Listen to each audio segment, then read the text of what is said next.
The Tesla team engineering rage bait on wheels is nothing new.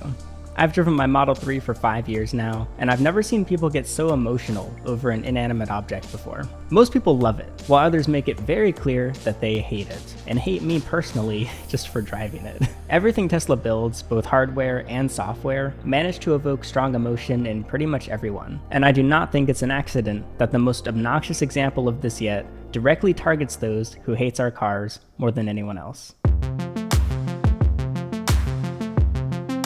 So after spending a couple hours with this, along with Ford and Rivian's electric trucks, I have a couple thoughts. Now I want to love every single thing about the truck, and I kinda almost do, but experiencing it in person did allow me to discover a couple flaws that kinda nearly ruined it for me. But to better understand the shortcomings, here's a quick Tesla history lesson. Their first vehicle was an electrified Lotus Elise called the Roadster. They then made the Model S, which was designed on the chassis of a Mercedes. The Model X was when they truly began to develop their own style, which I would say was set in stone by the Model 3. And then their fifth car sold, the Model Y, is nearly an exact clone of the last one, just uglier. But now we have the Cybertruck. Every single square inch is a completely original design, specifically for this truck, being modeled pretty much entirely after just games and sci-fi. Not only does it disregard all vehicle standards, but it ignores Tesla's own recognizable design. Other channels have made much better videos than I could on the internal engineering of this truck, but to put it simply, the way it's powered and the way it moves is somehow as unique as the way it looks.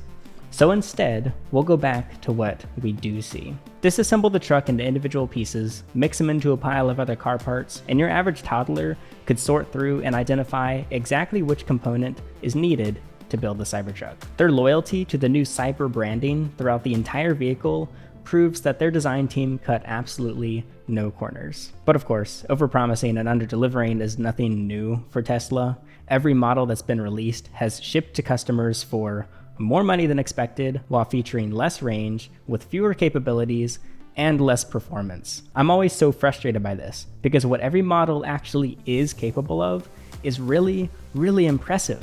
If they had just promised exactly what we received, almost nobody would complain. I know it's not quite that simple when they're trying to estimate things, but I still just can't help from being disappointed when it's not quite what I was expecting it to be. But like I said, Elon setting the bar too high and the team just not being able to reach it isn't exactly something new. What's different about the Cybertruck is that Tesla made the choice to not make the truck as good as it could have been. Everyone talks about the Cybertruck's inconsistent panel placement, and the two that I got to see were no exception to this, but the gaps didn't really bother me.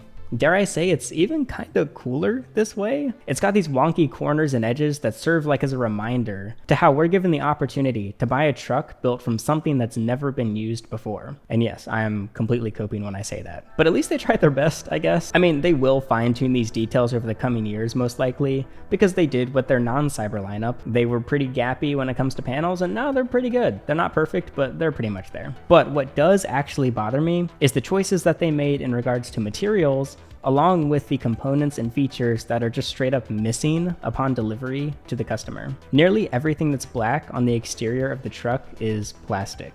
I mean, okay, most cars are made of tons of plastic, but also most cars aren't advertised to be bulletproof. The front and rear bumpers, along with the rim arch molding, the grille, and even parts of the undercarriage and truck bed are all covered with or made from plastic.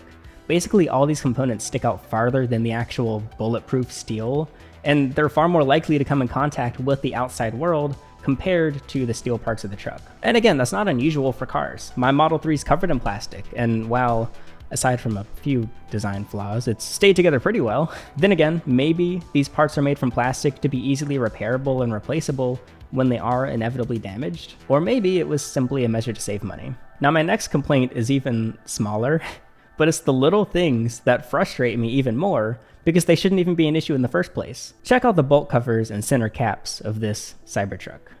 These were 3D printed by the owner. He spent $100,000 on a truck, and Tesla gave it to him like this.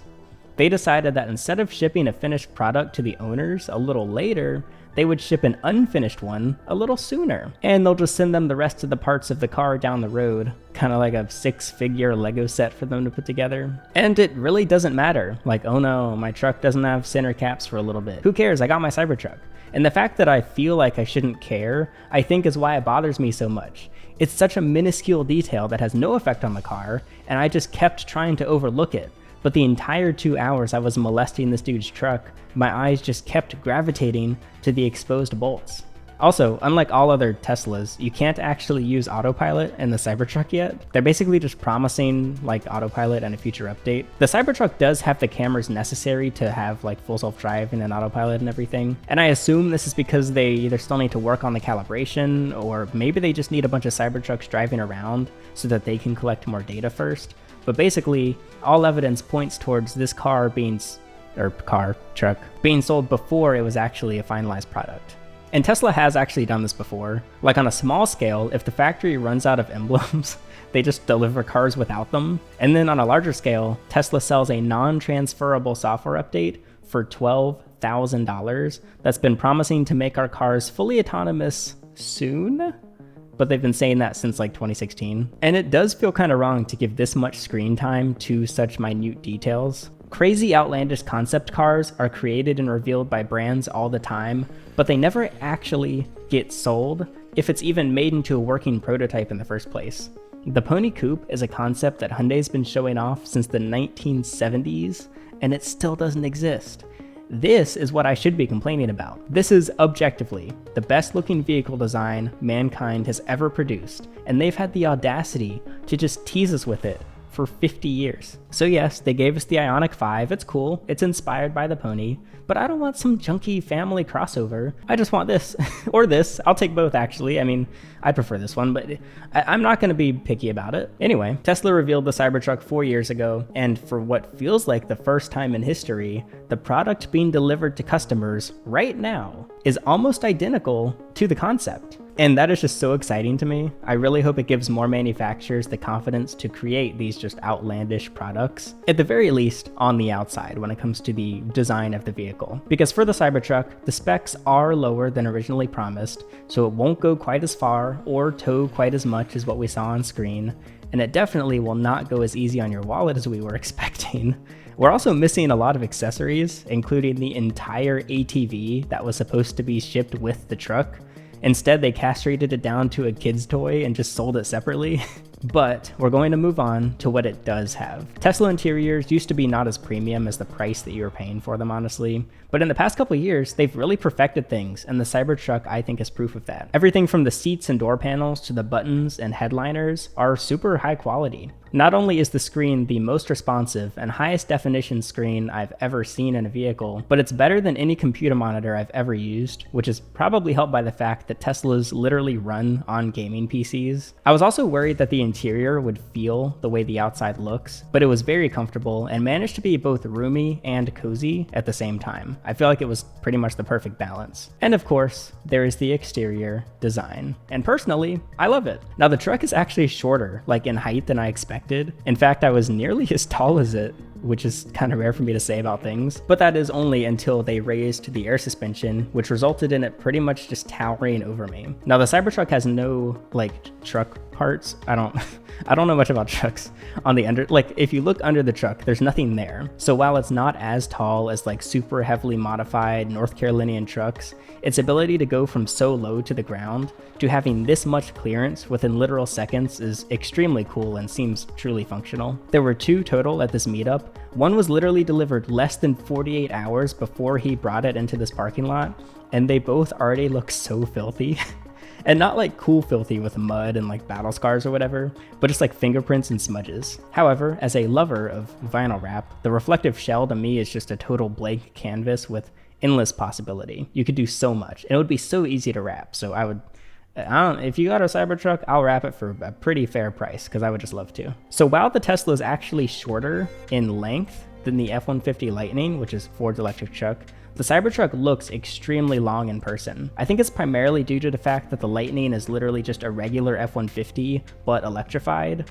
So it basically has a huge front trunk where the engine would normally be, while the Cybertruck's cabin gives you a smaller front trunk, but a more spacious interior and a longer bed. Now honestly, I didn't really spend any time looking at the Rivian RT1. It's a newer EV startup, but as a quick showcase, it looks put together, highly functional, and has a very distinct design. I do like it, and I'm very impressed with how such a new company accomplished such a perfect looking fit and finish, which Tesla had a lot of trouble with. And honestly, it looked as good, if not better, than the one built by Ford, who's been building trucks for over a century now. But overall, I think that Rivian is an example of creating a product that doesn't evoke super strong emotion.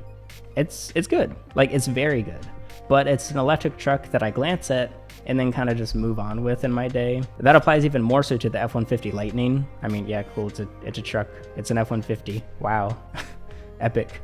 And you may have noticed, we didn't really cover like truck stuff at all in this video.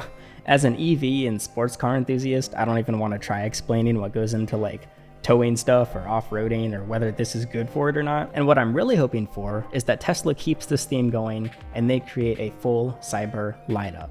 I would absolutely love a cyber coupe or SUV, some sort of cyber sports car. With that said, I would still rather have the Hyundai Pony, but at this point I'll just take what I can get.